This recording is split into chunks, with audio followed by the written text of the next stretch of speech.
एक बार की बात है, एक छोटे से गांव के किनारे एक पुराना टूटा फूटा घर था, जहां एक चालाक बिल्ली मीना और एक समझदार चूहा चिंटू रहते थे। ये घर बाहर से भले ही शांत दिखता था, लेकिन अंदर हर दिन एक नई कहानी जन्म लेती थी। मीना हमेशा चिंटू को पकड़ने की कोशिश करती रहती थी और चिंटू अपनी तेज बुद्धि से हर बार बच निकलता था। एक दिन मीना बहुत भूखी थी। उसने अपने आप से कहा, आज तो मैं उस चिंटू को पकड़कर ही रहूंगी। बहुत हो गया उसका बच निकलना। दूसरी तरफ चिंटू को भी कुछ गड़बड़ महसूस हो रही थी। उसने अपने दोस्त एक बूढ़े चूहे मोटू काका से कहा, काका आज बिल्ली कुछ ज्यादा ही खतरनाक लग रही है। मोटू काका ने गंभीर आवाज में जवाब दिया, बेटा जब दुश्मन शांत हो जाए तो समझ लेना कि वो कुछ बड़ा करने की सोच रहा है। सावधान रहना। उसी रात मीना ने एक योजना बनाई। उसने दूध का कटोरा कमरे के बीच में रख दिया और अंधेरे में छुपकर बैठ गई। उसने सोचा, चिंटू इस दूध के लालच में जरूर आएगा और आज उसकी कहानी खत्म। थोड़ी देर बाद चिंटू धीरे धीरे बाहर आया।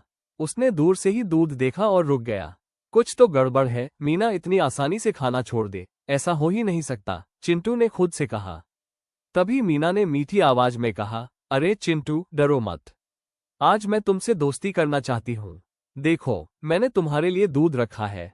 चिंटू ने हंसते हुए जवाब दिया, मीना दीदी आपकी दोस्ती पर भरोसा करना थोड़ा मुश्किल है, लेकिन अगर आप सच में बदल गई हैं तो सामने आकर बात कीजिए। मीना थोड़ी झुंझलाए, लेकिन अपनी योजना को बचाने के लिए बाहर आ गई। देखो मैं यहाँ हूँ, अब तो भरोसा करो, उसने कहा। चिंटू धीरे धीरे आगे बढ़ा, लेकिन उसकी नजर हर कोने पर थी। जैसे ही वो दूध के पास पहुंचा, उसने अचानक कटोरे को धक्का दे दिया। दूध फैल गया और मीना की छिपने की जगह भी उजागर हो गई।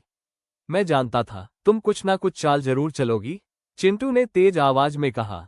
मीना गुस्से में कूद पड़ी, अब तुम बच नहीं सकते, और दोनों के बीच दौड़ भाग शुरू हो गई। घर के हर कोने में उनकी आवाज गूंजने लगी। भागते भागते चिंटू एक पुराने लकड़ी के बक्से के पास पहुंचा। उसने तुरंत एक योजना बनाई। वो बक्से के अंदर घुस गया और